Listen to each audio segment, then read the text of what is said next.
Hello, this is Keith Wall again, and this is day number 21 of our April devotions. And we hope you're well and healthy. And we're 2/3 through the month of April. And as we think about that, there was this date put out there for us, April 30th. So we're going to see exactly what life is going to be like for the citizen, and of course for the believer, especially in terms of going to church and all our different ministries. So we'll see how that goes, but we are on day number 21, and hopefully you're continuing to get through this okay, and that's the idea. Today we're going to be in the book of Hebrews chapter 10, verse number 24. So if you want to follow along with us, then find your Bible, Hebrews chapter 10, verse number 24. And just another note here, of course, if you're watching this by way of Facebook, then if you want to be tagged in order to have this show up on your news feed when it becomes available, then you can do that. And we've had people ask us to do that. And then, of course, if you want to share it, you can do that. If you want to go directly to YouTube, you can do that. And just type in search Keith Wall Devotions, and then it'll bring you up to all the devotions we have. So however you want to do that, you please do that. And if you want to share this to somebody else's page you think could use this, then we're certainly advocating that, okay? All right, Hebrews chapter 10, verse number 24, it says this: "And let us consider one another to provoke unto love and to good works." There's that word provoke, and that's what we're going to talk about today. Almost exclusively, if you were to ask somebody or have a conversation and say, what does the word provoke mean to you? It would always be used in what we would say is the negative sense. It'd always be used to say, well, it's getting someone to do something that they shouldn't do, or get them to say something that they shouldn't say. And I think all of us are familiar with provoking, especially growing up. I'll have to be honest and say, I provoked my sister to do things and to say things, and I would provoke my brother to do things against my sister or against somebody. And you know how it is, you tag up with each other, and if you're siblings and you're around other people, and boy, you just play this game, and provoking was a part of it, and people would do things, and provoking is to get somebody to do something, get them out of their element, get them upset. That's provoking, okay? In the Bible, when you look at the word provoke, and I've studied this almost exclusively, it's used in the negative sense also, and almost exclusively it was used in terms of God's people provoking God, and God becoming upset and angry at the people because of their unbelief and things they did, and it was used in that sense. But here we find that it says to provoke. It's advocating, it's telling us to provoke.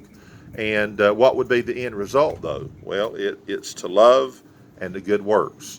And these are both two key things that if a child of God will do, then tremendous results will follow. And the Bible uses the word to provoke to do that. So, when you think about all the energy and the thought that goes into provoking people to do the wrong things and to say the wrong things to cause them to be upset, if we could take that same energy and turn it into love and the good works. So that means as we would think and meditate and ask God and say, God, now I know of somebody that I believe they could be doing something for God, and how can I provoke them, to do the right thing? It's kind of like, as a pastor, you see somebody in your church and you say, man, I believe they could sing in the choir, or I believe they could play an instrument. I believe they could sing in a group. Or I believe they could be a Sunday school teacher, something like that. Or I believe I could get them to go out soul winning and to be an influence in that regard.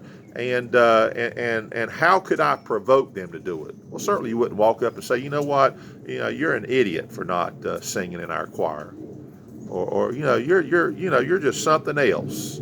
I think you could be a Sunday school teacher, and you just start putting them down. Well, I don't think that would work. Now, if you know somebody quite well, you can kid around a little bit and get away with that. My family, we're all kidders, and we all are. We exercise a lot of that dry humor. We say things, and we say things often to get a laugh, get a response, and it's not trying to be malicious. Sometimes it can get that way.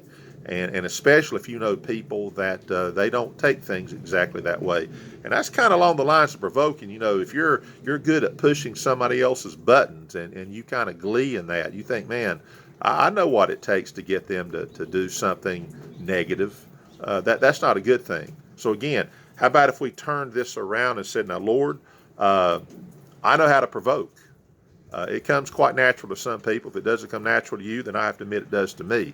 So I have to look at this and say, now, Lord, how can I provoke people to love and to good works? Well, there's where you ask God and say, God, how can I do that? It's interesting here, the verse that follows that, almost exclusively, you hear this, the next verse I'm about to read, it's kind of just in its own, just the verse is read, and it says what it says. But it is interesting here that the verse that follows what we just read, notice what it says here.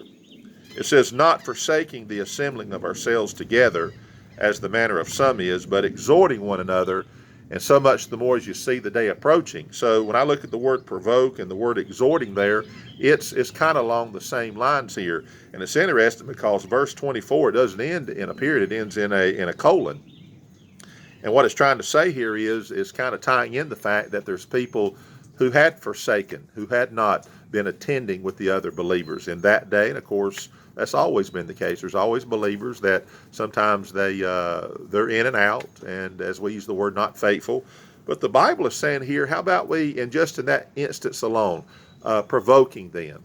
Now again, if you walk up to somebody who's not been attending church and you say something, in a very negative sense, then it sounds like to me you're not going to gain them. They're not. They may not even be back.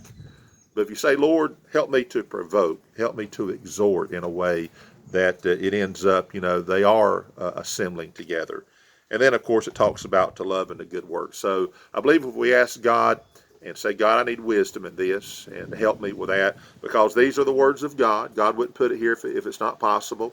And if it's something that could yield love and good works, then he wouldn't use the word provoke. He's saying it can be done. So may we that are good at provoking in one way, say, Lord, help me to do it in the right way, in a good way. And that'd be super encouraging, because somebody that ends up doing something that they didn't think they could do, then that would be a good thing. And as a close, it kind of reminds me as a coach's job. A coach's job is to look at the players and say, you know what, here's a player. Some of them are very talented, and some of them, man, they're putting in all the effort, but they're just not, as to use the word, good as the very talented guy. But you know what? If they put in a lot of extra work, sometimes they equal the same level as the talented one, but they have to work so much harder at it. But a coach can look at a player and say, look, if they're a good coach, they can look at that player and say, I think I can get more out of them. I think I can get them to see what they don't see. And that'd be good if we could use that same formula, that same precept to help another person that may not see themselves as a choir member, as a Sunday school teacher, or as a soul winner, and we provoke them and we help them, and they end up doing that. That's a good thing. So I hope you continue to be blessed and healthy. And until tomorrow, when we have our next devotion, we hope you have a wonderful day, and God bless you.